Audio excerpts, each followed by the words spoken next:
여러분, 미리 크리스마스 그 말을 아시죠? 국어 사전에 등재될 정도로 많은 사람들이 사용하고 있습니다. 메리 크리스마스를 변형시켜서 성탄절 전부터 인사를 나누는데 사용하는 말입니다. 그런데 잘 생각해 보니까 대강절, 이게 바로 미리 크리스마스이죠. 또 성경에도 보면 미리 크리스마스가 굉장히 많이 나오고 있습니다. 여러분, 성경이 무슨 책입니까? 예수 그리스도에 관한 책이죠. 그래서 구약 성경은 오실 예수님에 대한 예언의 말씀, 그리고 신약 성경은 오신 예수님에 대한 말씀인 것입니다. 모든 성경의 예언들은 한 가지만 딱 빼놓고 다 성취됐죠. 그 한 가지가 뭔가요? 예수 그리스도의 재림이죠. 예수님은 성탄하시고 또 십자가 죽으셨다 부활 승천하시고 이 땅에 다시 오시겠다 약속하셨습니다. 그 재림의 약속. 그래서 초림과 재림이 중요한데, 성탄을 가리켜 초림, 예수님이 처음 오셨다, first coming이라고 부르죠. 재림은 다시 두 번째 올 것이다, second coming이라고 부릅니다. 예수님의 초림의 성탄에 관한 예언의 말씀을 찾아보면 구약 성경에 아주 많이 나옵니다. 그 중에서 최초로 등장하는 말씀이 바로 오늘 본문 성경에 있습니다. 어느 구절인지 아시겠죠? 창세기 3장 15절입니다. 아담은 최초이라는 타이틀을 많이 가지고 있는 사람입니다. 하나님께서 창조하신 최초의 인간, 하나님을 배반하고 범죄한 최초의 인간, 또 구원받은 최초의 인간, 그렇죠? 그런데 성탄의 소식을 들은 최초의 인간이기도 하다라는 것입니다. 그러니까 본문의 내용은 뭘까? 아담의 미리 크리스마스인 셈입니다. 먼저 본문의 줄거리를 잠시 살펴보죠. 너무나 잘 아는 말씀입니다만, 하나님께서 태초에 우주 만물을 창조하셨습니다. 그리고 최초의 인간으로 아담 여자를 창조하셨습니다. 그리고 그들을 에덴 동산에 두셨죠. 만약 그들이 하나님과 올바른 관계를 계속 맺고 살았다면 에덴 동산에서 영생 복락을 누릴 수 있었을 것입니다. 올바른 관계라는 것은 창조주와 피조물 사이에, 특별히 하나님의 형상대로 지음받은 그 인간 사이의 관계를 말합니다. 그 관계를 유지시켜주는 그 약속의 증표가 무엇이었나요? 선악과 나무죠. 하나님은 동산 중앙에 생명나무, 그리고 선악과 나무를 두셨습니다. 그리고 말씀하셨죠. 에덴 동산의 모든 열매를 마음껏 따먹어라. 또 생명나무도 마음 놓고 따먹어라. 근데 한 가지, 딱 한 가지만 금지다. 그건 뭐냐면 선악과는 따먹지 말라. 그러니까 자유의지를 주시되 하나님과의 언약 관계는 지키라 라고 말씀하신 것입니다. 그 말씀에 순종했다면 정말 좋은 관계 속에서 그들은 영생 복락을 누릴 수 있었을 것이다 라는 것입니다. 그런데 안타깝게 뱀이, 정확하게 말하면 그 안에 들어가서 활동한 사탄이죠. 그 유혹에 넘어가서 아담과 여자는 선악과를 따먹고 말았다는 슬픈 사실입니다. 언약을 파기했던 것입니다. 그로 인해서 하나님이 경고한 그대로 하나님과의 관계가 끊어졌습니다. 그게 영적 사망이에요. 육신은 멀쩡히 살아있어도 그 영혼이 죄로 인해서 하나님과 관계가 끊어지는 상태, 그거죠. 나중에 그것으로 비롯돼서 육적 사망 이어지고 그 후에 영원한 사망까지 이어지게 되는 것입니다. 아담과 여자가 영적으로 죽었다. 그 증거가 무엇일까요? 하나님이 그들을 부르셨을 때 그들이 피해서 숨어버린 것입니다. 하나님께서 아담을 찾으셨어요. 야, 어디 있냐? 몰라서 말씀한 게 아니라 빨리 나와서 회개하라라는 것입니다. 그때 아담이 뭐라고 말합니까? 10절, 내가 동산에서 하나님의 소리를 듣고 내가 벗었으므로 두려워해 숨었나이다. 벗었습니다. 두려웠습니다. 그래서 숨었습니다. 언제는 벗고 살지 않았나요? 괜찮았잖아요. 왜 하나님이 두려워졌을까요? 죄로 말미암아 죄책감, 그리고 수치심, 그게 생겼다라는 것입니다. 그래서 숨었고, 또 무화과나무 이파리를 엮어서 치마를 만들어 자기 몸을 가렸다라는 것입니다. 그때 하나님께서 어떻게 하셨나요? 아담과 여자를 유혹한 뱀을 저주하시고, 또 여자를 저주하시고, 남자를 저주하시고, 그 그 원인 제공자부터 이렇게 차례차례 저주하셨죠. 근데 놀라운 것은 뱀을 저주하는 말씀 속에 인간에 대해서는 구원의 메시지가 들어있었다라고 하는 사실입니다. 그 말씀이 바로 아까 우리가 지적한 대로 3장 15절이죠. 거기 보시면 내가 너로 여자와 원수가 되게 하고, 여기서 나는 하나님이고 너는 뱀, 즉 사탄이죠. 그래서 뱀과 여자 원수가 될 것이다. 내 후손도 여자의 후손과 원수가 되게 할 것이다. 그래서 여기서 여자의 후손은 성경 전체 문맥 속에서 동정녀 마리아에게 잉태돼서 탄생하신 예수 그리스도를 가리키지요. 그래서 여자의 후손은 내 머리를 상하게 할 것이요 너는 그 발꿈치를 상하게 할 것이라. 그러니까 이 말씀 속에 구원자로 오실 하나님의 아들 예수 그리스도를 이미 예언해 주셨다라는 것입니다. 여러분, 왜 여자의 후손이라고 그랬을까? 한번 따져보시죠. 모든 인간은 남자의 씨라고 말합니다. 그죠? 근데 여자의 후손? 좀 이상하다 싶죠? 그 이유가 있어요. 구원자의 기본 자격이 뭔가 하면 본인에게는 죄가 없어야 되잖아요. 그래야 남의 죄의 결과인 사망에서 구원할 수 있잖아요. 그런데 모든 인간은 남자 여자 사이에 태어나고 아담으로부터 원죄를 물려받고 태어납니다. 그렇죠? 그러니까 원죄의 오염을 막으려면 남자 여자 사이에서 태어나면 안 됩니다. 어떻게 그런가? 그래서 여자의 후손이라는 것이죠. 순결한 처녀의 몸을 통해서 하나님의 아들이 인간으로 올 것이다, 그 말씀입니다. 근데 이것은 자연법칙과 배치되잖아요. 근데 자연법칙이라는 게 뭔가요? 창조주 하나님이 정해 놓은 법칙이지요. 그러니까 하나님께서 주권적으로 그 법칙을 잠재하고 특별한 방식을 사용할 수 있다. 그래서 성령의 능력으로 처녀의 몸을 빌어서 하나님의 아들이 인간으로 잉태되고 탄생하도록 하셨다라는 것입니다.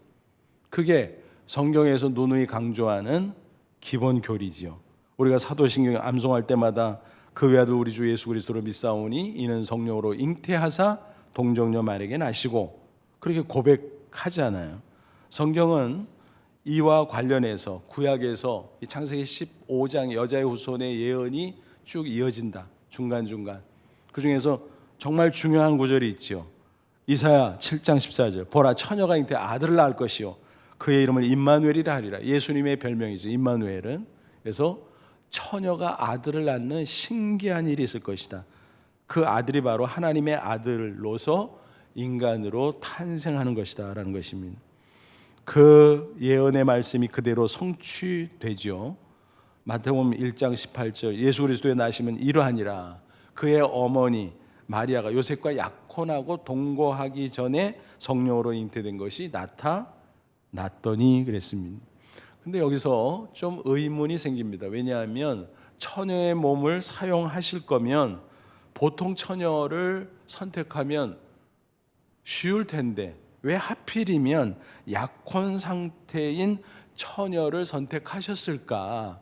곤란한 일들이 많이 생기게 그런 반문을 할 수 있잖아요.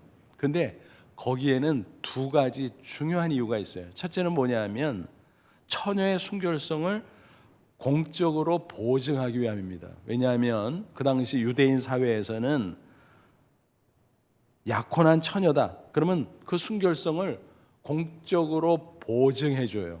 무슨 얘기인가 하면 약혼을 아무하고나 안 하잖아요. 순결한 처녀하고만 하거든요. 그러니까 약혼한 여자, 처녀 그러면 순결성은 보장해. 이게 그 당시 사회적 인식이었다라는 것입니다. 또 하나의 이유는 뭘까요? 그 약혼자인 요셉을 보호자로 붙여주셨다라는 것입니다. 여러분, 처녀 마리아가 아기를 잉태하고 또 해산하고 키우고 얼마나 고통스러운 과정입니까? 그죠? 혼자서 했다면 어마어마한 일들이 벌어졌을 거예요. 근데 하나님께서는 약혼자 요셉을 붙여줘서 아기 예수가 탄생할 때까지 동거는 안 했지만, 그러나 동침은 안 했지만 적극 보호해 주었다라는 것입니다. 그러니까 하나님께서 절묘하게 역사해 주셨다라고 이해하시면 되겠습니다. 이와 같이 창세기 3장 15절, 이사야 7장 14절, 그리고 마태복음 1장 18절 계속 그 예언이 이어지고 성취하고 그것을 사도 바울이 이렇게 증거합니다. 갈라디아서 4장 4절, 때가 참에 하나님이 그 아들을 보내사 여자에게서 나게 하시고, 이런 많은 구절들 때문에 사도신경의 그 신앙 고백이 가능하게 됐다는 것입니다. 이렇게 해서 하나님의 아들 예수 그리스도가 죄 없는 인간의 모습으로 이 세상에 오셨습니다. 그게 바로 성탄의 비밀이잖아요. 그래서 예수님은 어떤 분이에요? 참 하나님이고 동시에 참 인간이세요. 그래서 양쪽 속성을 가지고 있다 그래서 신성, 인성, 신인, 양성이라고 표현하고, 그래서 하나님이면서 인간이기 때문에 신인, 영어로는 God-man이라고 예수님을 지칭하는 것입니다. 이게 바로 오늘 본문 창세기 3장 15절 말씀의 예언으로부터 시작되고 성취되었다는 것입니다. 15절을 다시 한번 볼게요. 내가 너로 여자와 원수가 되게 하고 내 후손도 여자의 후손과 원수가 되게 하리니 여자의 후손은 내 머리, 뱀 즉 사탄의 머리를 상하게 할 것이요. 여기서 상하게 한다는 게 영어 성경 보니까 crush, 무슨 뜻이에요? 으스러뜨리다, 박살내다, 그런 뜻이에요. 근데 너는, 뱀 사탄은 그 여자의 후손의 발꿈치를 상하게 할 것이다. 우리말에서는 똑같이 상하게 할 거다라는 표현인데 영어 성경은 좀 다르게 번역을 했어요. strike, 그러니까 치는 거죠. 그러니까 충격이 있긴 하지만 으스러뜨리는 것보다는 훨씬 약하죠. 그러니까 여자의 후손이 예수 그리스도가 사탄의 머리를 완전히 으스러뜨려서 괴멸시키고, 반면에 사탄은 여자의 후손 예수님의 발꿈치를 상하게 할 뿐이다. 그러니까 십자가 고난은요, 물론 큰 고통이기는 하지만 예수님은 그것을 사흘 만에 극복하고 부활 승리하셨어요. 그렇죠? 그런 점에서 보면 사탄이 예수님을 공격했던 것은, 그 고난은 경상에 불과하다 하는 거 알 수 있죠. 이 말씀 딱 이해가 되죠. 그래서 이 창세기 3장 15절은 한 구절이지만 어마어마하네. 그 안에 성탄에 대한 말씀, 십자가에 대한 말씀, 부활에 대한 말씀이 다 포함되어 있네. 그렇습니다. 복음의 핵심이 다 들어있는 거예요. 그래서 많은 신학자들은 성경 전체 가운데 최초로 등장하는 복음이다. 그래서 원시복음이라고 부르고 있습니다. 우리가 일반적인 용어로 바꾼다면 원조복음이죠. 원조, 복음의 원조라는 것입니다. 이처럼 예수님께서 여자의 후손으로 오셨는데 조금 더 구체적으로 생각해요. 그럼 무슨 목적으로, 무슨 이유로 그렇게 여자의 후손으로 오셨을까? 다시 말하면 참 하나님이신 그분이 참 인간으로 오셨을까? 그러니까 중요한 게 죄가 없는 거죠. 죄가 없는 인간의 모습으로 오신 거죠. 그 이유는 두 가지. 여러 가지 있지만 이 시간에 두 가지만 소개해요. 첫째는 대속을 위해서, 둘째는 체휴를 위해서라는 것입니다. 먼저 대속을 위해서다. 한번 따져보죠. 만약 어떤 인간이 자신의 죄가 있다면 구원자가 될 수 있을까요? 없죠. 만약 그렇게 자처하면 순엉터리죠. 거짓말쟁이죠. 본인의 죄 사망의 문제도 스스로 감당할 수가 없는데 무슨 남들의 죄와 사망의 문제를 해결한다고 나섭니까? 말도 안 되겠죠. 예수님만이 여자의 후손으로 참 하나님인 동시에 참 인간으로서 죄 없는 인간이기에 남의 죄와 사망의 문제를 대신 해결해 주실 수 있다라는 것입니다. 그래서 바울은 그것을 이렇게 설명합니다. 아주 중요한 구절이죠. 고린도후서 5장 21절, 하나님이 죄를 알지도 못하신 이 예수님을 우리를 대신하여 죄로 삼으신 것은, 죄를 짊어지고 십자가에 못 박히게 하신 것은 우리로 하여금 그 안에서, 예수 안에서 하나님의 의가 되게 하려 하심이라. 무슨 얘기예요? 예수는 의로운 분이잖아요. 그 의를 우리 인간에게 넘겨주는 대신 인간의 죄를 가져다가 짊어지시고 십자가에 죽었다 부활하셨다라는 것이에요. 그러니까 간단히 말하면 예수님의 의와 우리 인간의 불의, 죄를 맞바꿨다, 맞교환했다. 그걸 신학 용어로 이중전가라고 해요. 전가가 뭐예요? 상대방이 이렇게 넘겨버리는 거지요. 그래서 서로 서로 전가시켰다. 그래서 이중전가. 간단히 뭐 일상용어로 말하면 맞교환, 영어로 exchange, 환전소에 뭐라고 써 있어요? exchange. 원화와 달러 맞바꾸는 거예요. 똑같이. 그것처럼 예수님의 의와 인간의 죄를 맞바꾸는, 그게 십자가를 통해서 이루어졌다라는 것입니다. 이게 대속의 원리예요. 오늘 본문 성경에도 벌써 나와요. 하나님께서 여자의 후손이 구원자로 오실 것이다 말씀하셨는데, 그것을 옆에서 아담이 딱 듣고 어떤 반응을 보였나요?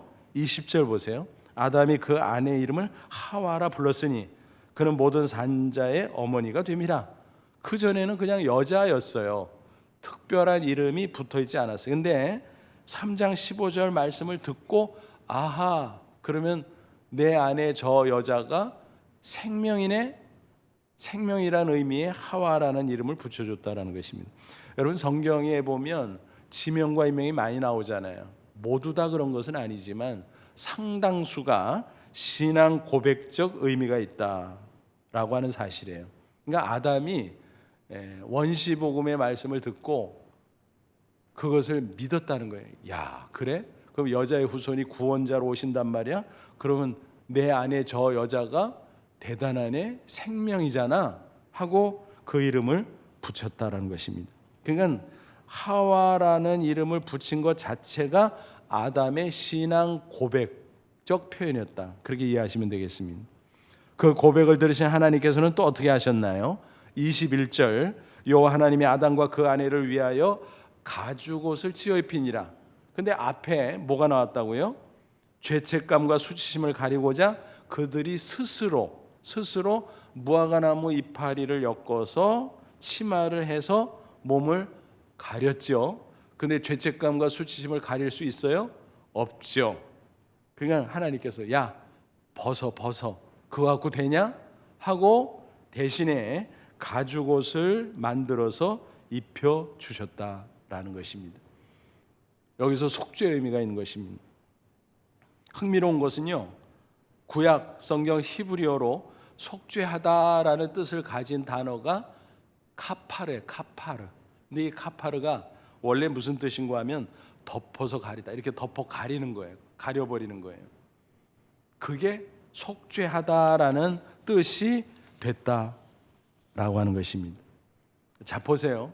가죽옷을 만들기 위해서는 어떤 과정이 전제돼야 될까요? 짐승이 도살을 당하고 피 흘려 죽어야 돼. 그죠? 그럼 그 짐승은 왜 그렇게 됐나요? 뭐 잘못 없잖아요. 짐승이 뭔 죄 졌어요?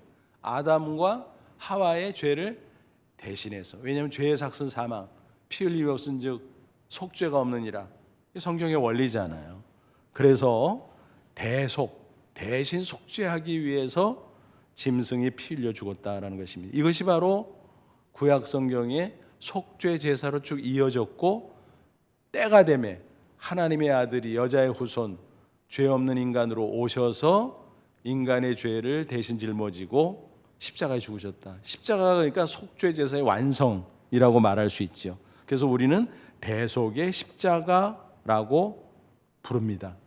근데 한 가지 한번 상상해 보세요. 성경에 명시되어 있지는 않지만 하나님께서 가죽옷을 만드실 때 그 과정을 아담과 하와에게 보여주셨을까, 안 보여주셨을까? 어떻게 생각하세요? 저는 보여주셨다라고 생각을 합니다. 왜냐하면 시청과 교육이 되거든요. 옆에서 그 모습을 보면서 야, 저 짐승이 왜 아무 잘못 없이 피 흘려 저렇게 비참하게 죽지, 고통스럽게 죽지? 야, 우리들의 죄 대신한 거구나. 죄가 이렇게 끔찍한 것이구나. 죄의 결과인 사망이 이렇게 비참한 것이구나. 그거를 깨닫게 되었다라고 하는 것입니다. 그러고 나니까 야, 여자의 우선 구원자가 온다고 너무너무 좋은 거예요. 기쁜 거예요. 그러니까 복음이지. 기쁜 소식, 굿뉴스. 무슨 말씀인지 아시겠죠? 그러니까 대속의 십자가를 명료하게 알 수는 없었지만 여자의 후손이라는 예언의 말씀을 통해서 장차 오실 대속의 주님을 믿음으로 바라보았다라고 하는 것입니다. 이해가 되시죠? 이처럼 십자가 대속의 원리가 창세기 3장 15절부터 구약 역사 내내 면면이 이어져 왔다라는 것입니다. 아담부터 벌써 그 대속의 원리를 전술해 줬어요. 자기 자식 후손들에게. 그 증거를 지적하면요, 창세기 4장 아벨의 제사가 있잖아요. 4장 4절 보면 아벨은 자기도 양의 첫 새끼와 그 기름으로 드렸더니 여호와께서 아벨과 그 제물은 받으셨으나, 아벨이 양 새끼로 제사를 드렸대요. 하나님은 기뻐 받으셨대요. 구체적으로 잘 설명이 돼 있지는 않지만 뭐예요? 양을 죽여서 피 흘림으로 속죄 제사를 드렸을 것이다, 상상할 수 있겠죠. 그러면 아벨은 그런 제사법을 어떻게 알았을까요? 성경에 기록이 되지 않죠. 우리는 유추할 수 있어요. 아담과 하와가 전수해 줬겠지요. 그런데 그 형인 가인도 그 가르침을 받았을 테지만 귀뚱으로 듣고 흘려버린 거죠. 자기 멋대로 한 거죠. 그래서 하나님께서 그 예배는 받지 않았다라고 하는 것입니다. 그래서 아담과 하와 가죽옷, 아벨의 제사, 그리고 구약시대 유월절 어린 양, 또 속죄 제사, 이런 것이 쭉 이어지다가 때가 되매 하나님의 아들이 직접 오셔서 죄 없으신 그 몸을 십자가에서 못 박히시고 찢기시고 피 흘리심으로 우리의 죄값을 다 치르시고 대속해 주셨다라고 하는 것입니다. 이런 가죽옷에 관한 이야기를 성경에서 쭉 추적해 보니까 흥미로운 것들이 발견됩니다. 신약 성경에서 누가복음 15장 보면 유명한 탕자 비유가 있잖아요. 잘 아시는 내용이잖아요. 한 아버지에게 두 아들이 있는데 둘째가 탕자죠. 아버지 유산 기왕 줄 거 미리 땡겨주세요. 그래서 그걸 챙겨가지고 먼 나라로 가서 허랑방탕, 결국 쫄딱 망했죠. 상거지가 된 거예요. 그제야 아버지가 생각납니다. 그래서 회개하고 아버지 집으로 돌아오죠. 그때 아버지는 미리 벌써 나가서 기다리고 있었어요. 그 아들이 오는 것을 보고 막 달려가서 끌어안고 입 맞추고 데리고 들어옵니다. 그리고 어떻게 하나 보세요. 누가복음 15장 22절 23절 아버지는 종들에게 이르되 제일 좋은 옷을 내어다가 입히고 손에 가락지를 끼우고 발에 신을 신기라. 그리고 살진 송아지를 끌어다가 잡으라. 우리가 먹고 즐기자. 무슨 내용인지 쭉 상상할 수 있겠죠. 제일 좋은 옷을 입히라. 아마 거지 산거지 누더기를 입고, 야 이게 뭐냐 벗겨버리고 깨끗이 목욕시키고 제일 좋은 옷을 입혔어요. 이건 뭘까요? 누더기 옷, 종, 노예의 신분을 상징하죠. 그런데 아버지를 떠나서 그렇게 비참했던 그 탕자가 아버지에게 돌아오니까 어떻게 돼요? 아들의 신분을 회복하죠. 그래서 제일 좋은 옷을 입혔어요. 그래서 신분 회복의 상징이다, 그렇게 보시면 되겠어요. 손에 가락지 뭐예요? 존귀한 겁니다. 발에 신, 고대에는 종들은 신발을 안 신었어요. 그러니까 신발을 신었다는 자유인, 그죠? 아버지의 아들의 권세가 그렇게 놀라운 겁니다. 또 아버지가 살진 송아지 잡게 하고 풍악을 울리면서 먹고 마시고 즐겼다 그랬어요. 뭐예요? 기쁨의 인생, 축복의 인생, 풍성한 모습을 상징하지요. 그러니까 우리가 죄로 말미암아 누더기 같은 옷을 입고 살았는데 예수 대속의 십자가 은혜로 새 옷을 입었다, 의의 옷을 입었다. 그래서 이제는 영생의 기쁨을 누리고 풍성한 하나님의 축복을 누리며 살게 됐다라고 하는 것입니다. 이해가 되시죠? 근데 가장 흥미롭고 놀라운 것은 계시록 7장 하나님 보좌 앞에 성도들이 다 올라가서 모이잖아요. 그때 광경을 이렇게 묘사하죠. 계시록 7장 9절 10절 이후에 내가 보니 각 나라와 족속과 백성과 방언에서 아무도 능히 셀 수 없는 큰 무리가 나와. 그 큰 무리는 뭐예요? 성도들이죠. 대속의 십자가 은혜를 믿고 구원받고 천국에 올라간 성도들. 어디서 왔어요? 각 나라, 족속, 백성, 방언. 그래서 우리가 모든 미전도 종족, 모든 언어군의 족속들에게 복음을 전해야 되는 거 아니겠습니까? 근데 그들이 어떻게 하고 있다고요? 흰 옷을 입고 있다 그랬어요. 흰 옷. 그것은 바로 의의 옷이죠. 예수 대속의 십자가 은혜로 죄사함 받고 의인이 된 신분의 표시. 그래서 의의 옷, 하나님 자녀 백성의 옷, 그죠? 근데 손에 종려 가지를 들고 승리를 상징합니다. 그 보배로운 믿음을 험악한 세상 살았지만 이기고 핍박도 이기고 결국 승리의 모습으로 천국에 입성했다라는 것입니다. 보좌 앞과 어린 양 예수 앞에서 큰 소리로 외쳐 이르되 구원하심이 보좌에 앉으신 우리 하나님과 어린 양 예수에게 있도다. 그래서 십자가 은혜를 찬송하는 성도들의 아름다운 모습을 보게 됩니다. 흰 옷을 입고 있어요. 의의 옷입니다. 우리가 바로 그 주인공들입니다. 우리는 의의 옷을 입었으니 어떻게 살아가야 됩니까? 하나님 자녀의 신분이에요. 자랑하고 기뻐하고 구원의 감사, 감격, 영생의 기쁨, 복락을 누리며 천국을 소망하며 살아야 될 것입니다. 그와 동시에 한 걸음 더 나가서 어때요? 우리가 입은 의의 옷에 합당한 삶을 살아야 됩니다. 사도 바울이 이렇게 권면합니다. 로마서 13장 12절로 14절 밤이 깊고 낮이 가까웠으니 그러므로 우리가 어둠의 일을 벗고 빛의 갑옷을 입자. 낮과 같이 단정해가고 방탕하거나 술 취하지 말며 음란하거나 호색하지 말고 다투거나 시기하지 말고 오직 주 예수 그리스도로 옷 입고 정욕을 위하여 육신의 일을 도모하지 말라. 무슨 얘기예요? 여기 두 가지 옷이 나오죠. 빛의 갑옷, 예수 그리스도의 옷. 뭐예요?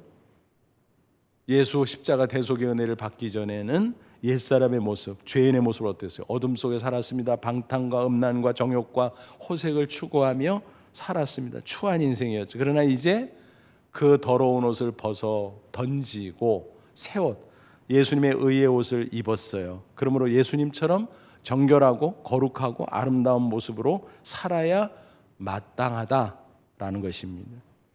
사람은요, 옷이 굉장히 중요합니다. 그래서 옷에 따라서 살아가게 돼 있어요. 행동하게 돼 있어요. 예를 들어 볼게요. 예비군 훈련장에 가면은 가관이에요, 가관. 그 한 사람 한 사람이요, 예비군복 갈아입기 전에는 이 직장 저 직장에서 나름대로 직위도 있고 뭐 점잖게 지내던 사람이에요. 근데 그 신사복 벗어 던지고 예비군복 갈아입고 나면 사람들이 이상해져요. 아무데나 침을 퇴퇴뱉고요, 담배꽁초 아무데나 던져버리고 아무데나 털썩털썩 주저앉고 막 그러지요. 참 희한해집니다. 근데 훈련 끝나고 신사복으로 싹 갈아입으면 어때요? 언제 그랬냐는 둥 어때요? 점잖은 모습으로 다시 행동하게 됩니다. 그래서 야, 옷이 정말 중요해요. 꼬마들도 그래, 꼬마들도요, 뭐 추리닝 같은 거 막 입으면 막 장난하고 막 뒹굴고 막 그래요. 근데 신사복을 딱 입혀놓으면요, 탁 점잖아져요. 그거 신기합니다, 옷이라는 게. 그래서 우리는 예수 그리스도로 옷 입고 의의 옷으로 옷 입었으니 그에 합당한 예수님을 닮은 거룩하고 아름답고 거룩한 삶을 지향해야 되겠다라는 것입니다. 오래전에 이런 이야기를 들은 적이 있습니다. 어느 형제 이야기예요. 동생이 범죄 조직에 들어가서 휩쓸리다가 살인사건에 연루가 됐어요. 그래서 경찰의 추격을 피해서 쫓기는 가운데 급히 숨어 들어왔는데 형이 보고 깜짝 놀라요. 야, 너 옷에 피, 이게 뭐야 막 다그쳐서 할 수 없이 이실 짓고 합니다. 그런데 경찰이 금세 찾아 몰아닥쳐 온 거예요. 급박한 상황입니다. 그때 형이 동생에게 말합니다. 야야야, 빨리 옷 벗어. 그러니까 형 왜 그래. 잔소리 말고 시키는 대로 해. 빨리 벗어, 빨리. 벗었습니다. 영문을 모르는 가운데. 근데 형이 자기 옷도 벗어. 그걸 주면서 야, 이거 입어. 그리고 동생의 피 묻은 옷을 자기가 입었습니다. 그 사이에 경찰이 들이닥쳤어요. 그때 형이 나서서 내가 범인입니다, 자수합니다. 그래서 스스로 끌려갔습니다. 동생은 기가 막혔습니다. 통곡을 했습니다. 근데 가족들을 통해서 형은 절대 얘기하지 말고 그냥 있으라고 당부를 했습니다. 결국 형이 대신 복역을 했고, 그 동생은 너무너무 정말 슬픈 마음으로 살아가고 있는데 범죄 조직원들이 가만히 내버려두지 않고 찾아와서 다시 끌어들이려고 합니다. 그때 동생은 단호하게 말합니다. 나는 더 이상 과거의 모습으로 살아갈 수 없습니다. 나는 이 옷의 주인처럼 살 겁니다.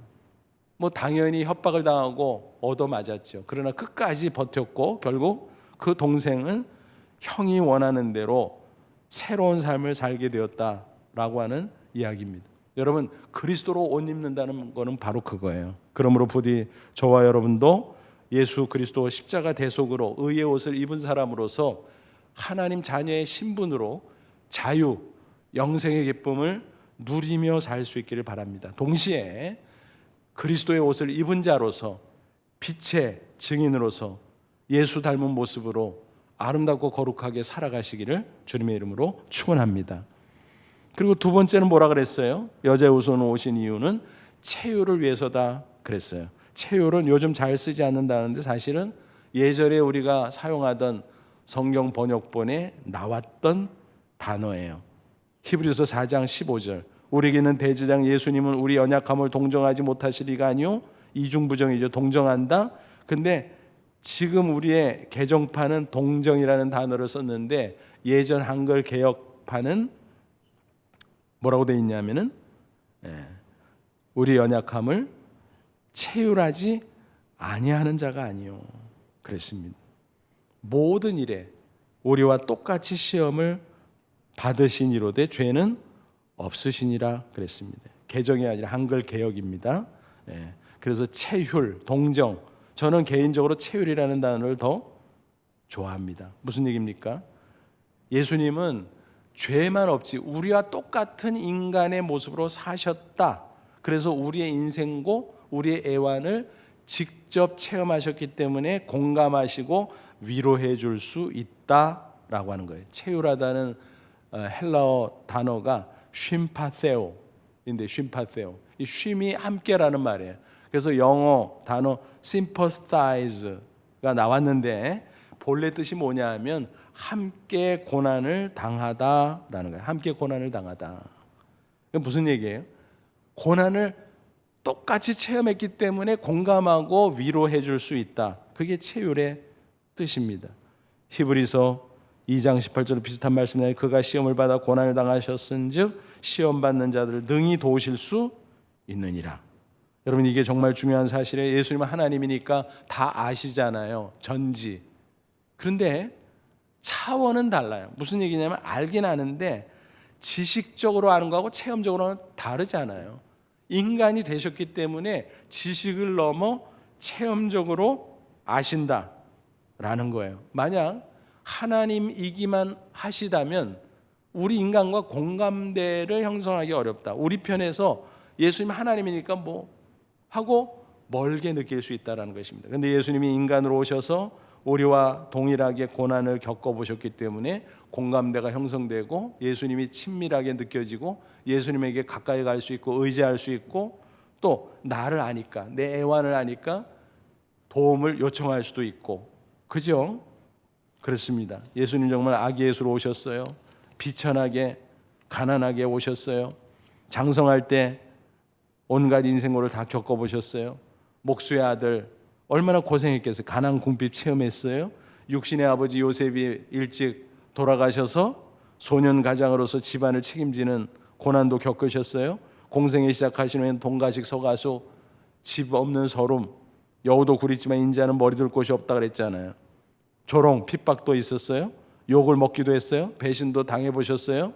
또 마지막에는 십자가 고난도 당하셨어요. 그런데 또 중요한 것은 뭐예요? 부활, 승리, 승천 승리를 하셨다라는 것입니다. 그러니까 우리와 똑같이 경험해서 우리를 이해하실 뿐만이 아니라 동정하실 뿐만이 아니라 우리를 도와줄 수 있기까지 그러므로 주님을 의지하고 위로받을 뿐만이 아니라 담대히 기도함으로 말미암아 도움까지 받고 승리하라 그렇게 권면합니다. 히브리서 기자가 4장 16절 그러므로 우리는 긍휼하심을 받고 때를 따라 도는 은혜를 얻기 위하여 은혜 보좌 앞에 담대히 나아갈 것이니라. 그러니까 망설이지 말고 예수님은 우리 아시니까 우리 도와주시려고 하니까 담대하게 그냥 가서 도움을 요청해라. 그러면 위로받고 세임 얻고 승리할 수 있다라고 하는 것입니다. 요즘 방탄소년단의 인기가 하늘을 찌르죠. 빌보드 1위 척척 올라가고 타임지 선정 올해 연예인 되고 정말 대단하지요. 외국 청년들한테 한번 물어봤대요. BTS가 왜 그렇게 좋냐고. 그랬더니 이구동성으로 뭐라고 말하냐면은 공감해 주잖아요. 그래서 위로가 되잖아요. 공감과 위로를 이야기했다라는 것입니다. 그 기사를 보면서 제가 그래 맞아요. 요즘 청년 얼마나 힘들어. 청년뿐이겠어요. 남녀노소. 사실 이 시대뿐만이 아니라 세상에 사는 인간은 누구도 예외 없이 다 공감과 위로가 필요해요. 다 힘드니까. 너나 할 것 없이. 그렇잖아요. 여러분 혹시 러시아의 손가락 없는 피아니스트 아십니까? 알렉세이 로마노프. 그는 선천적으로 손가락이 한 개도 없어요. 10개 중에서. 게다가 한쪽 발이 없어. 중증 장애인이죠. 생부모가 기가 막히게도 버렸어요. 그래서 고아원에서 자랐는데 12살 때 다행히 좋은 양부모를 만나서 입양이 됩니다. 그 사랑 가운데 성장하면서 그가 음악에 재능이 있는 것을 발견하게 됐어요. 그래서 피아노를 연주하는데 아니 손가락이 없는데 어떻게 피아노를 연주해요? 뭉툭한 손으로 그냥 이걸 다 연주를 하는 겁니다. 그래서 우리 한국인 피아니스트 이루마 너의 마음속에 강물이 흐른다. River flows in you라 유명한 곡이 있잖아요. 그 유튜브 영상이 아주 굉장히 많은 사람들이 접속해서 듣는 것으로 유명하죠. 방송에도 출연했고 오케스트라와 협연하고 또 뭐 등등. 근데 그에게 롤 모델이 있다는 것입니다. 누구냐면 닉 부이치치. 잘 아시죠? 호주 사람인데 중증 장애인이죠. 사지가 없어. 더해 더. 복음전도자 겸 사회 사업가. 그 두 사람이 방송 프로에서 만나 포옹을 하고 있는 장면을 보세요. 얼마나 서로 위로가 되고 격려가 됐을까. 동병상련이죠. 다른 그 누가 닉 부이치치만큼 그 알렉세이 로마노프를 위로하고 격려해 줄 수 있겠습니까?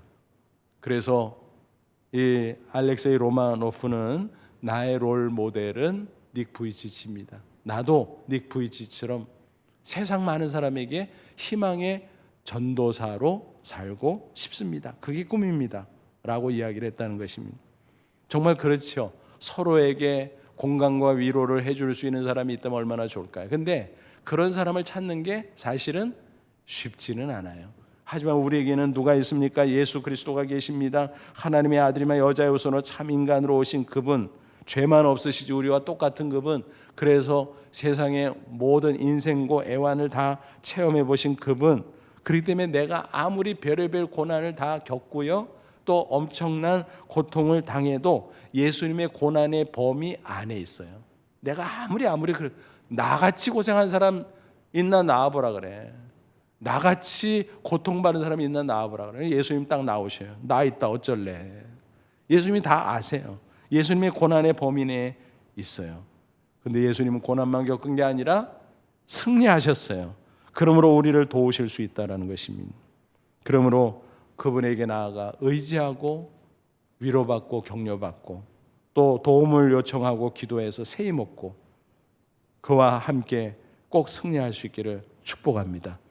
여러분 이제 성탄절이 며칠 앞으로 다가왔죠. 이번 성탄절은 특별히 여자의 후손으로 오신 예수님을 깊이 묵상해 보시기 바랍니다.